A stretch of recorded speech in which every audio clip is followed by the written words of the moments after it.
Muito bem, meus irmãos e minhas irmãs, está diante de nós esta maravilhosa teologia sistemática, Razão da Esperança, Teologia para Hoje, do reverendo Leandro Antônio de Lima.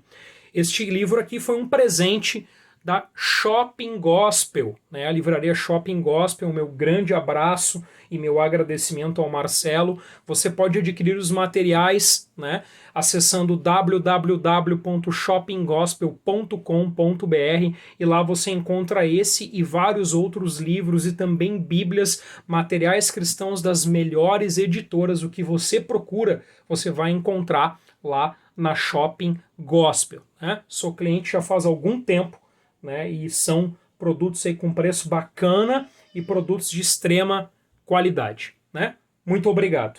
Meus irmãos, este livro aqui é um livro de teologia sistemática com uma linguagem atual e acessível. Ele é formato 23 por 16 ou 16 por 23, certo?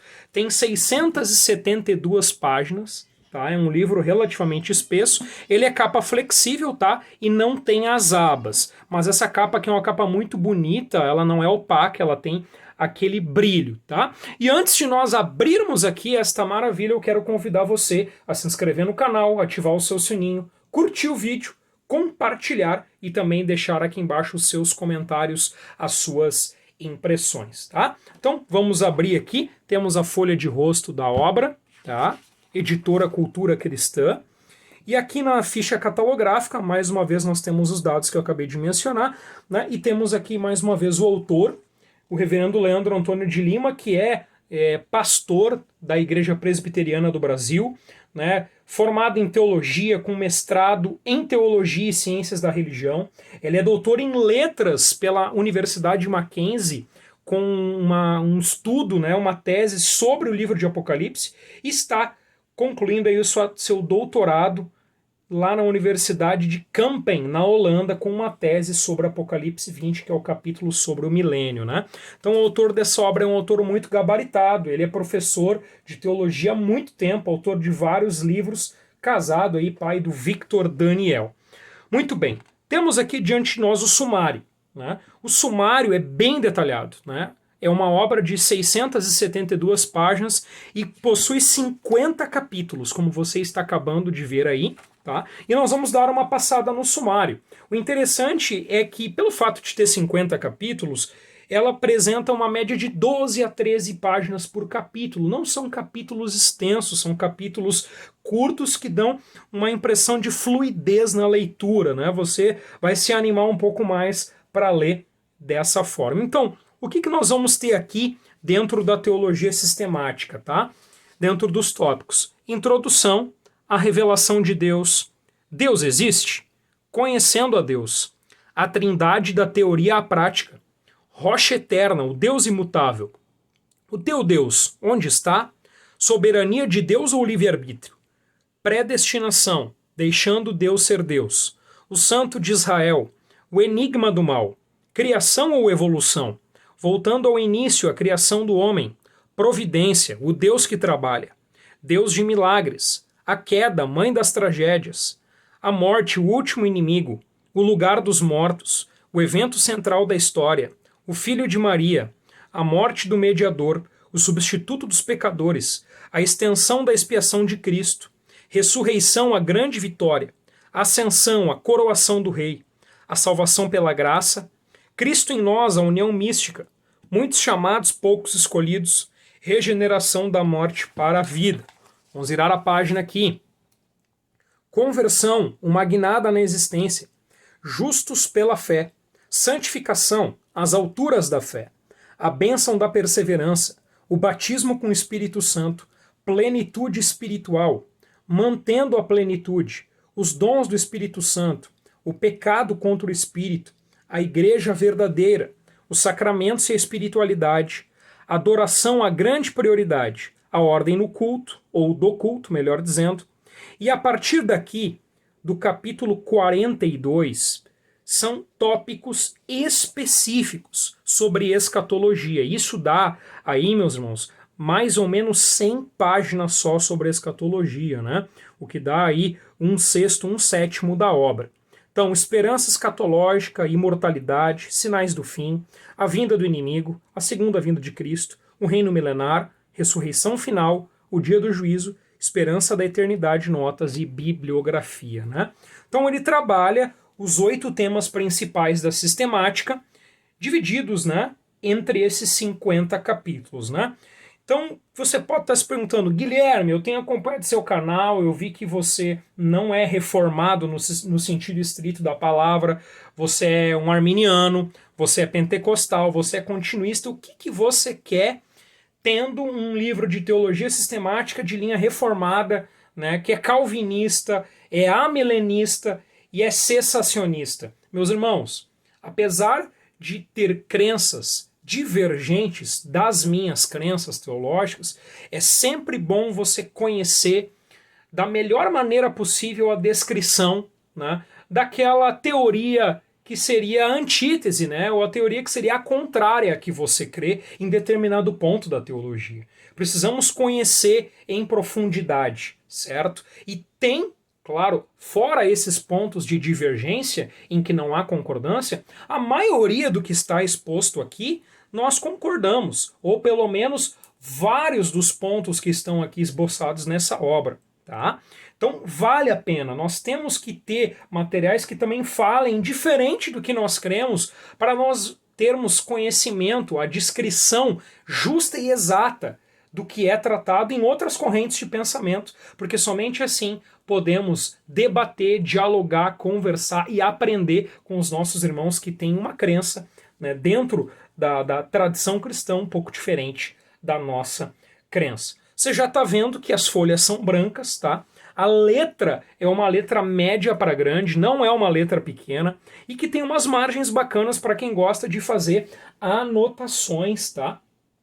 Nos livros, para destacar alguma coisa. Bom, o prefácio ele é do reverendo Hermes Steinmeier, tá? O reverendo Hermes Steinmeier, que é pastor da Igreja Presbiteriana do Brasil há muito tempo, tem formação em várias áreas, e o pastor Hermes ele destaca algumas coisas aqui no prefácio, tá?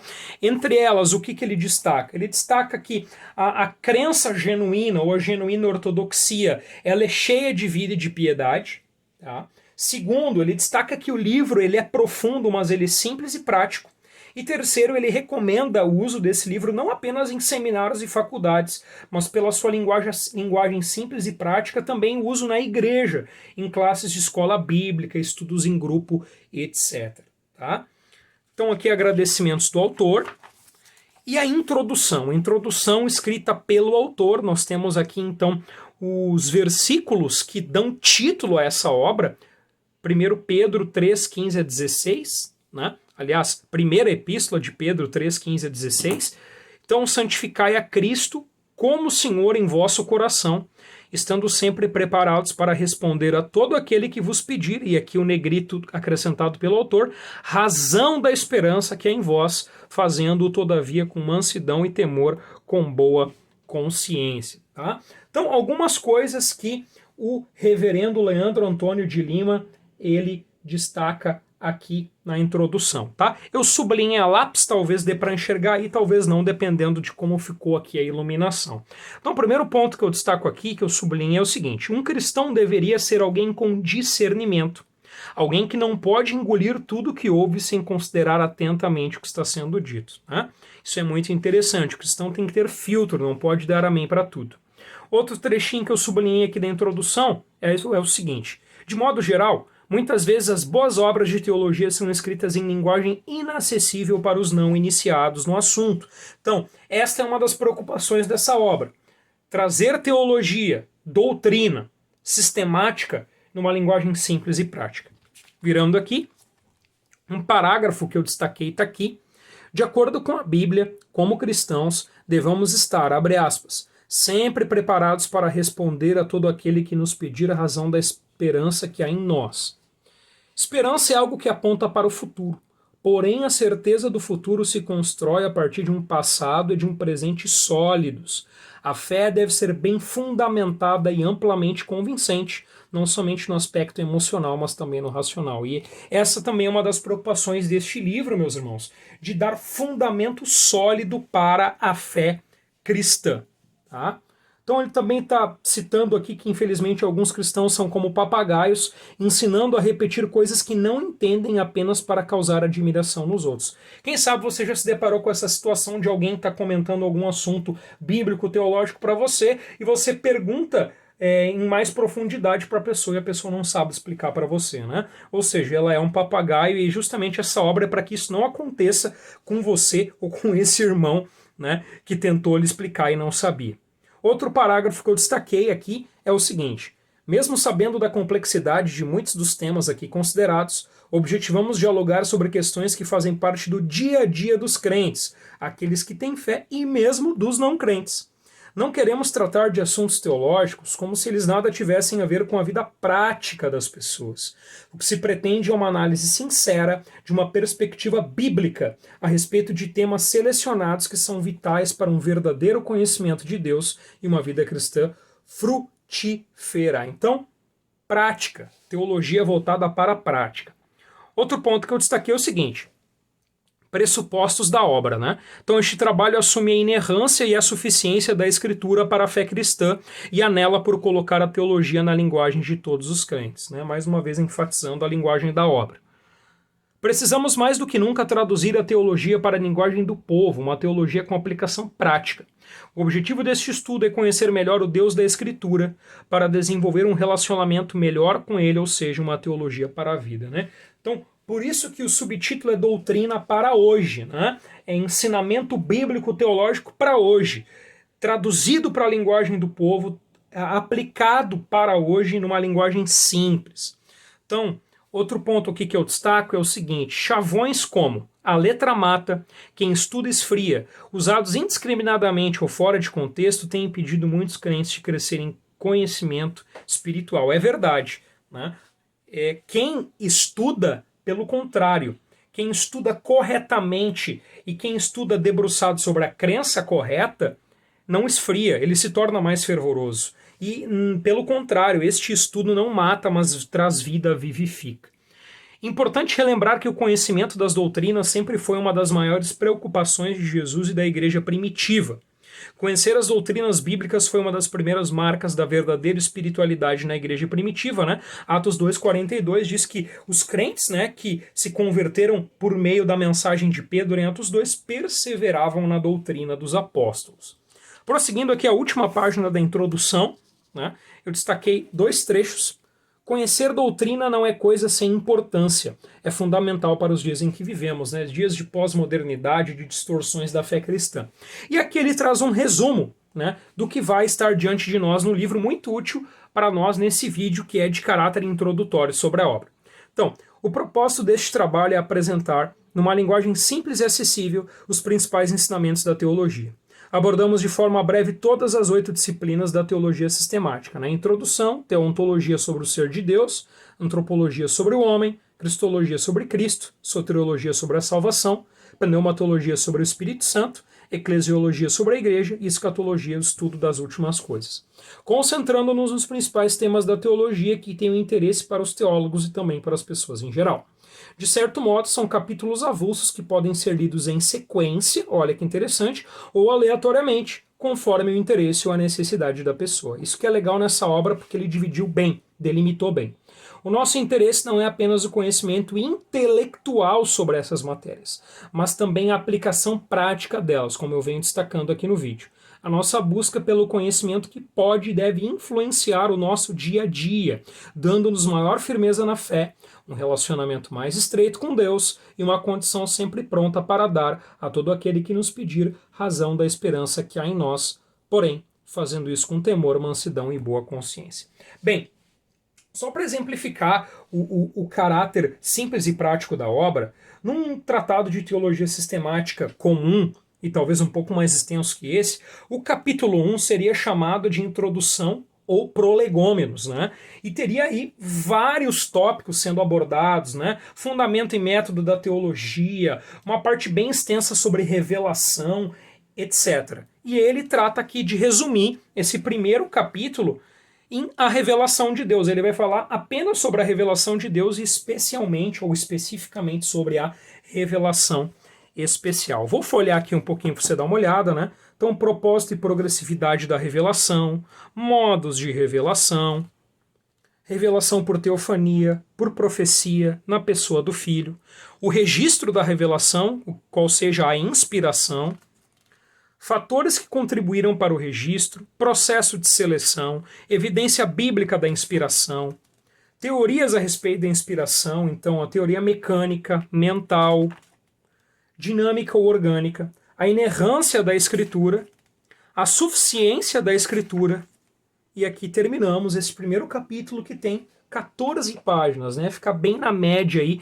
que nós mencionamos para os irmãos. Você notou que há notas, né? Só que as notas não estão aqui no rodapé. Por quê? Justamente para trazer uma diagramação mais simples para aquele que não é iniciado na teologia e não está acostumado com uma diagramação mais acadêmica. E onde vão estar as notas? As notas vão estar aqui no final da obra, separadas por capítulo. Então você está vendo aqui notas da introdução, capítulo 1, capítulo 2, tudo bem direitinho comentado no final da obra. E depois da parte aqui da seção das notas tem uma bibliografia, tá? Uma bibliografia aqui bem categorizada, vamos dizer assim. Então, dividida então por tipos de obras. Obras de teologia sistemática, de partes da sistemática, isso é muito legal, né? Ele dividiu até nesse sentido, nessa profundidade. Comentários bíblicos, obras diversas e também obras de referência, tá? E aí depois disso temos aqui a guarda e a contracapa, que é adaptada do próprio prefácio da obra, né? Então, uma obra muito bacana, tá? Eu já dei uma olhada nela, recomendo você adquirir, né? Quem sabe você não é reformado, não é calvinista, está procurando uma obra para você, dá uma olhada, dá uma estudada na teologia reformada, ó, compra essa aqui, né? A linguagem simples, prática, mas também uma linguagem profunda para você entender a fé cristã sob a ótica, né, sobre a tradição reformada, de acordo com a tradição reformada. Eu quero agradecer mais uma vez a Shopping Gospel, ao Marcelo, por esse lindo presente, né, que nos concederam. Acesse aí www.shoppinggospel.com.br e você vai poder adquirir essa obra. Eu vou deixar na descrição do vídeo tanto o site quanto o link para você adquirir essa obra lá no site da Shopping Gospel, tá? E várias outras, como eu mencionei, das melhores editoras, bíblias, livros, materiais cristãos em geral. E o meu convite para você também curtir o vídeo, se inscrever no canal, deixar o seu comentário e compartilhar este vídeo. E para você que é reformado, então, tá indicadíssima essa obra, não perca tempo, adquira. Era isso, fique na paz do Senhor Jesus e que Deus te abençoe.